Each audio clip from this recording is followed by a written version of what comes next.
damos início à nossa reunião desta noite, que nos está a cargo da União das Sociedades Espíritas, e falará o nosso companheiro José Roberto Marcelo com o tema Evangelho e Família.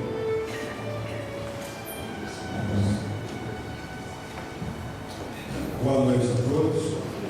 É um prazer muito grande, estar de retorno nesta casa. E o tema a ser abordado hoje é Evangelho e Família. Que Jesus esteja conosco e que sejamos todos abençoados por nosso Deus Pai Todo-Poderoso. A abordagem desse tema, nesta reunião de estudos e preparação para o passe, servirá para juntos fazermos uma reflexão sobre o Evangelho de Jesus, mestre e guia da humanidade, a boa nova do mundo espiritual. Caminho para esclarecimento da humanidade que evolui em busca da grande verdade através das respostas aos questionamentos filosóficos de onde viemos, qual o objetivo de nossa presença no planeta Terra e, após a morte física, qual o destino do espírito. Associado a esta dialética complexa de passado, presente e futuro a ser esclarecida, está o modelo de estrutura familiar, referenciado como antigo e atual, ressaltando sempre que o sagrado e divino é sempre atual.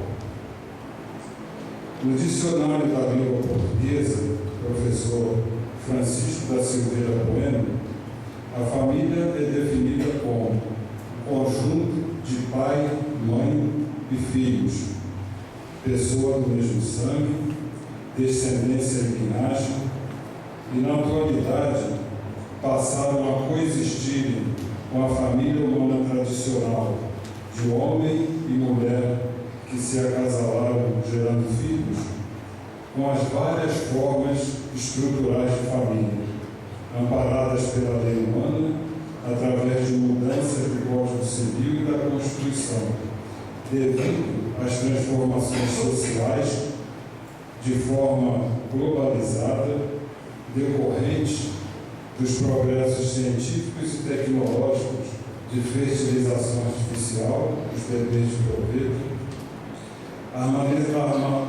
armazenamento de espermatozoides e óvulos fecundados congelados, implantação desses óvulos fecundados em úteros de aluguel ou em útero da mãe da jovem que doou o óvulo. Casais heterossexuais sem filhos ou com filhos adotados, casais em que os filhos são somente de um ou de outro membro do casal, originários de outro acasalamento, casais homossexuais com filhos de um ou de outro, ou filhos adotados. Então, essa é a situação da família na atualidade.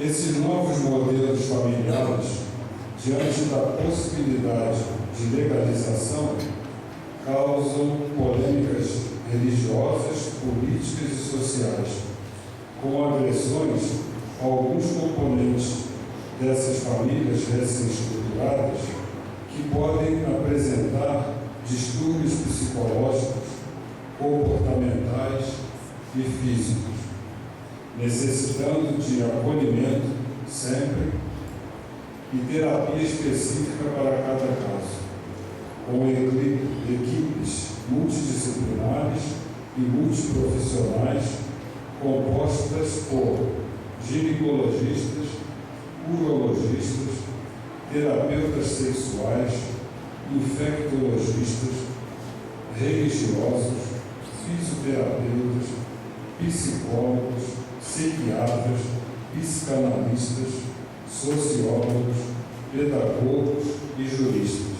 Então, diante dessa problemática, que são essas novas estruturas familiares, surge o problema de voltarmos aos ensinamentos de Jesus, voltarmos ao Evangelho e não considerar a estrutura familiar tradicional como se estivesse em crise.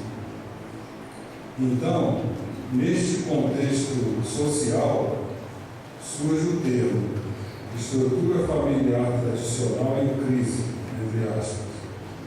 E a mídia, alguns políticos e os profissionais acima citados direcionam o foco em questão para a obtenção de lucros financeiros e projeção própria em seus campos de atuação através dos movimentos sociais, com estímulos ao turismo e muitos empresários beneficiando a comunidade hoteleira,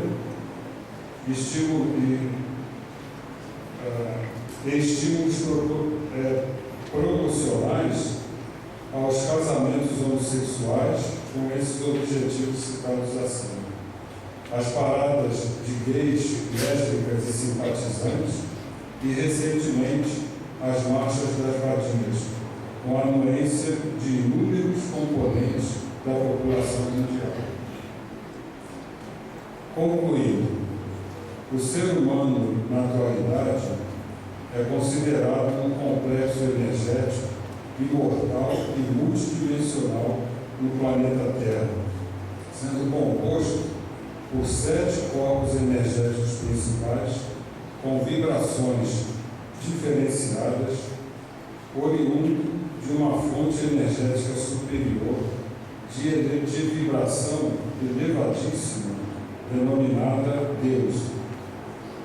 O objetivo principal deste complexo no orbe terrestre, convivendo com outros complexos, seres vivos e em degraus evolutivos diferenciados e meio ambiente, pelos ensinamentos dos Evangelhos de Jesus, tanto os apócrifos como os canônicos, tendo como a meta prioritária tornar-se pleno pelo aprendizado na materialidade e aprimoramento na moralidade ou espiritualidade, somando ou neutralizando suas forças energéticas consideradas negativas, as da materialidade, com as positivas da moralidade, de forma ética, perfeita e equilibrada, aumentando seu poder vibracional para retornar não a sua última morada, mas a sua fonte principal ao lado do seu Criador, Deus. Esta caminhada evolutiva do espírito humano é regida pela lei divina, universal e imutável de ação e reação que dão origem às leis morais, de conhecimento e comportamento ético. O ser humano, não burlando esta lei universal, consciente da fraternidade, compreendendo que tudo e todos são originários da mesma fonte, têm o mesmo objetivo e devem auxiliar-se mutuamente, solidariamente, servindo a si próprio e aos companheiros de jornada. E a base deste comportamento é a família, união dos diferentes pelo amor que se inicia pela paixão, abrigando e acolhendo outros espíritos, frutos deste amor, os filhos, para juntos evoluírem de forma favorável a todo o universo, que é belo pela soma dos diferentes.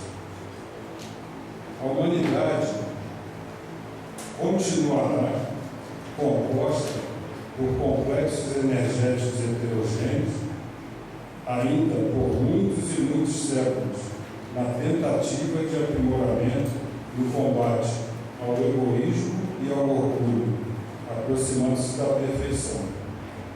Que Deus ajude aos homens de boa vontade com suas bênçãos. Então, esse é um texto que, diante do tema a ser exposto, eu procurei pesquisar e fazer um texto bastante resumido para o entendimento de todos. Agora eu vou fazer algumas explicações que no texto tem situações extremamente complexas, como corpos energéticos, fonte de origem, como que o ser humano, nós seres humanos, nos desenvolvemos, qual a importância da família, desse nosso desenvolvimento.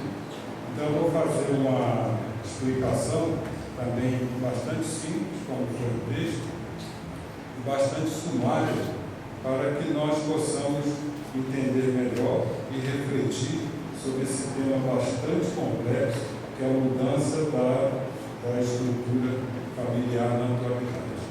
Então não é uma apresentação e uma palestra, para que surjam dúvidas ou divergências, discussões, opiniões variadas. Então é uma apresentação bastante simples. Então eu vou fazer essa explicação de como nós, seres humanos, evoluímos, que seria como ponto de partida o bebezinho, assim que nasce. Então nós somos espíritos que viemos ao planeta Terra após planejamento no mundo espiritual, com o objetivo de nos aprimorarmos no aprendizado, nas condutas, nos comportamentos, para que nos tornemos espíritos mais evoluídos, com vibração mais adequada, para termos condições de sair desse planeta de próprias expiações, que está caminhando para a regeneração, para retornarmos à nossa origem. A nossa origem principal seria a nossa fonte de onde nós viemos, que todos nós somos veiculados de Deus. Mas, como é dito no Evangelho, na casa do Pai existem muitas moradas, então nós vemos de lá e vamos estacionando nessas moradas e chegamos até o planeta Terra. Então, nosso retorno ideal não seria voltar da nossa última morada, e sim da nossa fonte de origem. Esses são os termos para ser esclarecido. O seguinte para ser esclarecido é como nós desenvolvemos e quais são esses nossos 7 corpos energéticos com vibrações diferenciadas e interligadas. Então, o bebezinho inicia sua vida após o nascimento.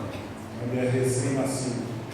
Aí ele faz uma trajetória desenvolvendo a sua parte física e, ao mesmo tempo, aprimorando o seu espírito. Porque o ser humano ele é composto de corpo físico, espírito e tem a parte intermediária que é o perispírito ou a alma. O perispírito ou a alma está no centro. Então, o ser humano que chega no planeta Terra, ele nasce, ele é considerado o ser humano perfeito. Perfeito significa interligado ao físico, ao espírito, tendo como ponto central o seu perispírito ou a alma. O perispírito e a alma, na atualidade, é bastante estudado e hoje em dia sabe-se que o perispírito tem a função de se desviar para a materialidade e se desviar para a moralidade e a espiritualidade. Como eles estão interligados, atualmente já se sabe que o perispírito, ao se deslocar para a materialidade, um movimento que é chamado de ação, depois ele retorna ao ponto central de novo, que seria a reação, ao mesmo tempo ele caminha para o lado contrário, que é da espiritualidade e da moralidade. Então ele sai do ponto central, vai para a materialidade, desenvolve o corpo físico, volta ao ponto central como adolescente e vai para a espiritualidade nessa trajetória. Então, nessa trajetória de ação e reação, ele volta ao ponto central novamente. Então, esse desenvolvimento, os pedagogos e os estudiosos, né, os antropólogos, estudavam o quê? O recém-nascido, quando desvia para a materialidade, leva em torno de mais ou menos 7 anos. Quando surge a reação, que é o retorno ao ponto central, corresponde à puberdade. Ele retorna ao ponto central novamente como adolescente. Aí ele vai na sua trajetória para a moralidade, vai se tornar adulto, mais 7 anos de ação, e retorna como reação ao ponto central novamente. Então essa é a trajetória que faz um movimento, assim, em câmara lenta, né? Que tem um ponto central, vem para a materialidade, retorna ao ponto central novamente, vai para a moralidade, retorna ao ponto central novamente. Então, se são de 7 em 7 anos cada fase, ele retorna ao ponto central com 28 anos. Então, é o ser humano completo. Esse movimento que eu estou fazendo aqui, ó, que é o ciclo do infinito, que tem um ponto inicial, que é o ponto central, faz esse ciclo, volta ao ponto central, faz esse ciclo, volta ao ponto central. O ser humano, o espírito humano, ele fica fazendo isso aqui o tempo inteirinho. Desde intraútero, quando está sendo formado o nosso corpo físico, né, no útero materno, está fazendo esses movimentos. E esses corpos energéticos estão em número 7. Tem ponto central, que é o foco energético número 4. Aí tanto faz o de cá começar de cá ou começar de lá. Então vamos começar de cá. Então tem o foco energético número 1, número 2, número 3, número 4 é o centro. Aí temos do lado de cá, da espiritualidade ou da moralidade. O foco número 5, número 6, número 7 e número 8. Então nós temos 3 da moralidade ou da espiritualidade e 3 da materialidade. E tem o ponto central, que torna o ser humano equilibrado.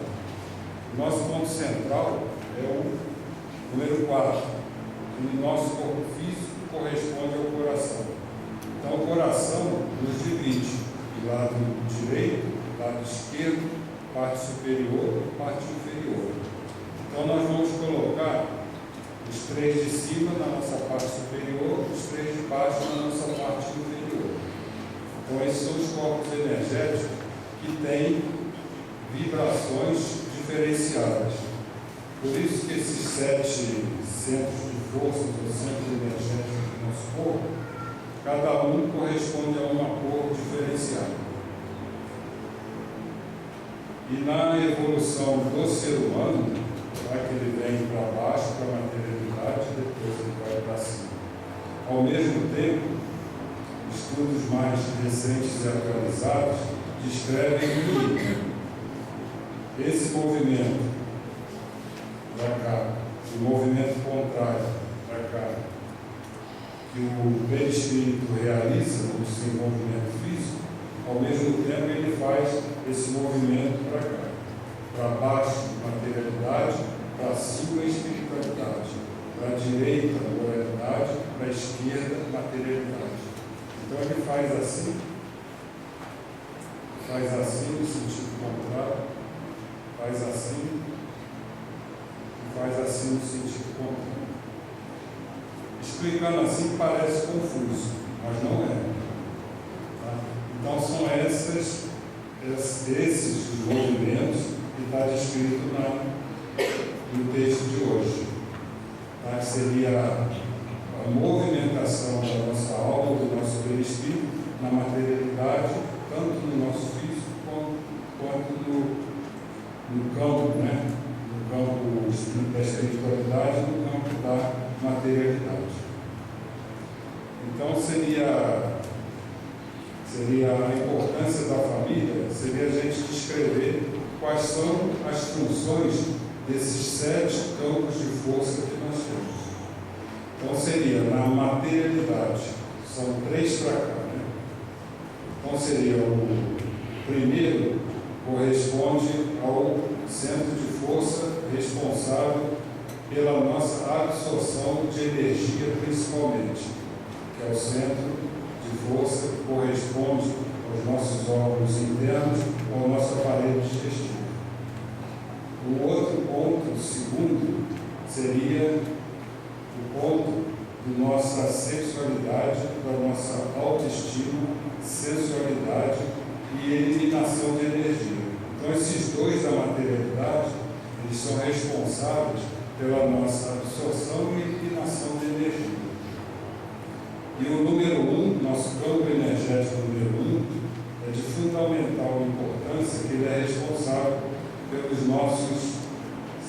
nossa sensibilidade, que corresponde aos nossos 5 órgãos dos sentidos. Então seriam esses da inferioridade.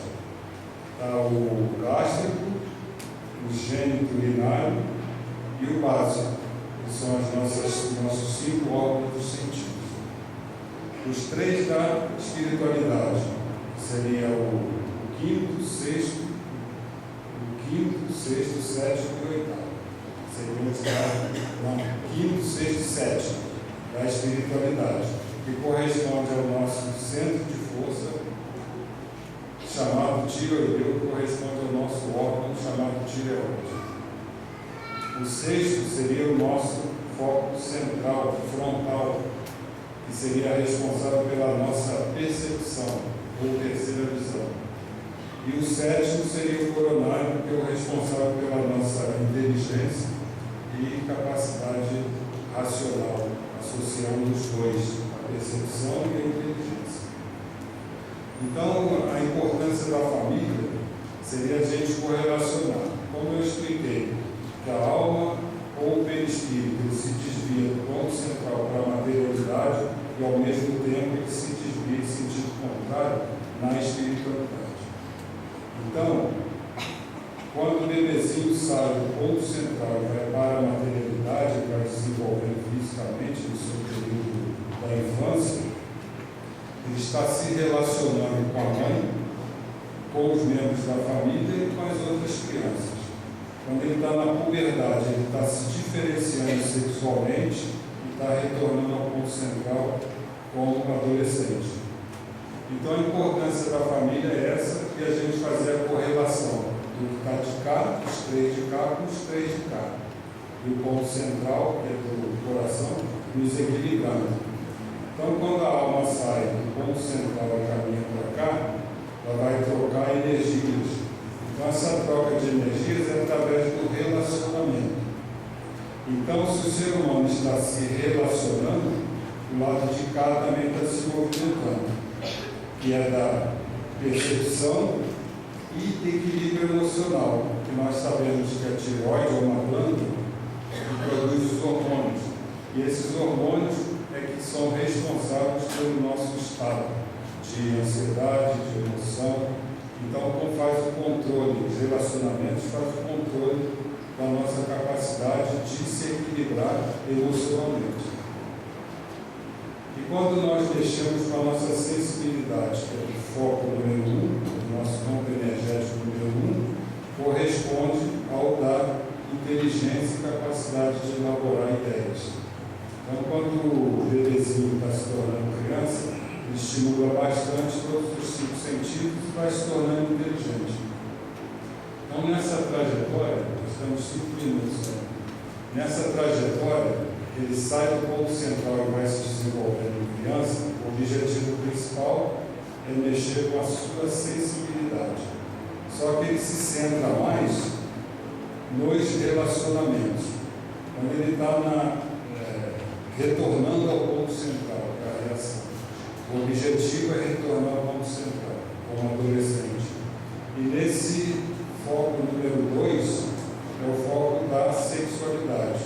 É onde ele está se diferenciando sexualmente, menino, e lançando o organismo, lançando os hormônios na corrente sanguínea para o desenvolvimento da genitália, que é a puberdade. Aí ele volta para adolescente. Quando ele faz o trajeto para cá, ao mesmo tempo ele faz para cá. Então ele está agindo do lado e agindo do outro. seria como nós imaginássemos uma argola de cá, que seria da materialidade, uma argola de cá da moralidade. E o ponto central que une um e o outro. Este é o ser humano perfeito.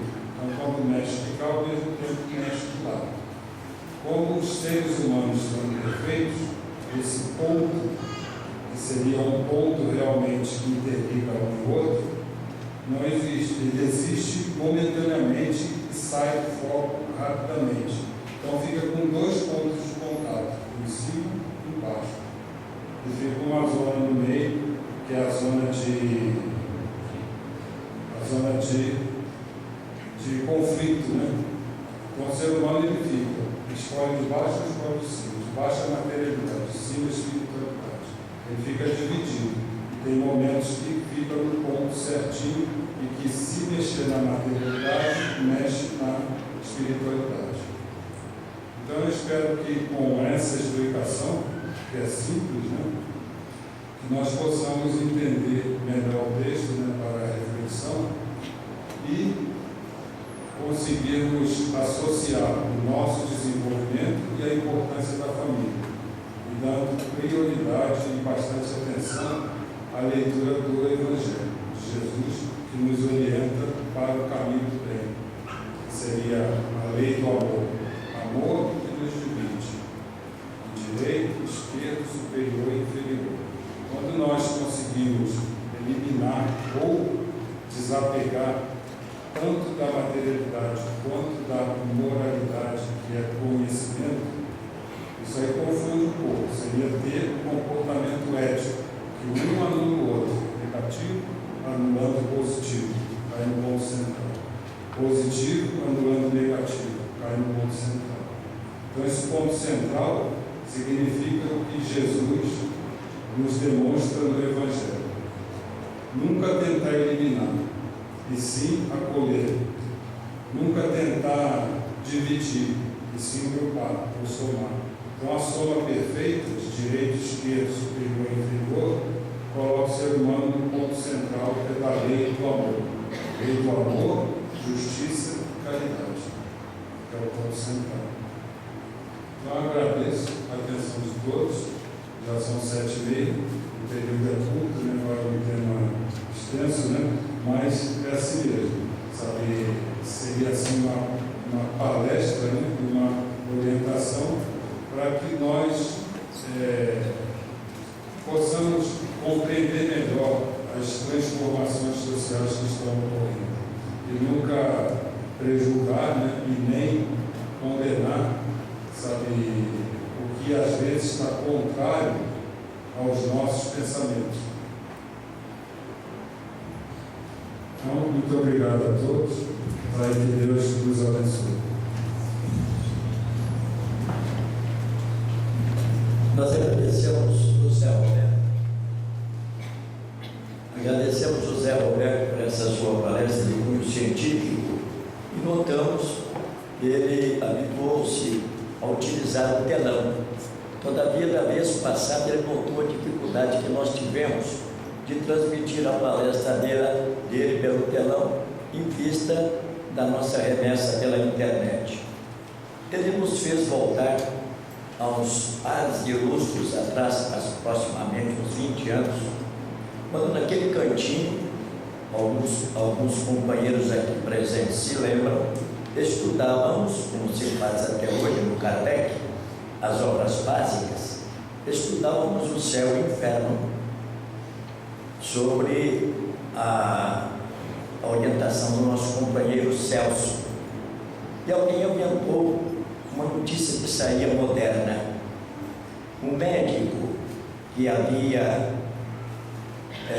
feito um procedimento de Ana Paula, um bebê de proveta, o primeiro do Brasil, vinha diante do público dizer que se a família que tinha Ana Paula desejasse um irmão gêmeo, univitarinho, porque quando foi tirado os embriões para produzir a Ana Paula, alguns foram congelados em hidrogênio Então, se a família quisesse um irmão gêmeo para Ana Paula, era o tempo porque esses embriões em hidrogênio tinham, naquele tempo, a durabilidade de 5 anos.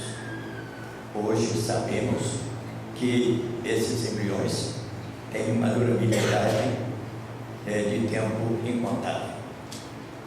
Então, surgiu a hipótese, quando nós estudávamos, alguém perguntou: será que o homem não estaria intervindo nos desígnios divinos quando permite o bebê proveta? Então, gerou-se entre nós a polêmica. Disse o Celso: olha, a ciência existe para minorar o sofrimento humano. Não fosse assim, o homem quebraria o braço e ficaria ali com o braço jogando. Aí então alguém aumentou. Ora, então não vai tardar a que o homem também descubra um útero artificial. Imagina a mulher transportar em suas entranhas um feto por 9 meses. Então, a ciência vai promover um útero, no qual se coloca ali os embriões, ligado a uma tomada. Certamente deve ter um gerador que não permita que falte energia. E todo dia os pais vão diante do visor dizer: nossa, olha o bracinho dele, olha tal coisa, à medida que esse feto foi se desenvolvendo. Era uma fantasia quimérica. Nós vemos que a ciência está evoluindo de uma maneira tão assustadora. Naquele tempo, os embriões duravam 5 anos. Hoje, parece-nos que a engenharia genética pretende utilizar esses embriões na construção de células-tronco. Apareceu aí uma polêmica muito grande, religiosa e científica, condenando, porque como que vocês vão utilizar esses embriões em hidrogênio que podem gerar vida? E os nossos cientistas parece que já estão conseguindo dar o fazer, transformar esses embriões em aéreos. De outra maneira, não esses congelados, mas da placenta se consegue retirar elementos que possam produzir elementos tais que se construir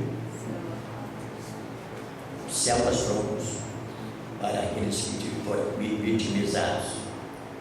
Nosso agradecimento, desculpa eu ter emendado esse trecho, que foi uma lembrança que nos trouxe de 20 anos atrás, quando estudávamos aí com o Celso. O Chiquinho se lembra também dessa noitada.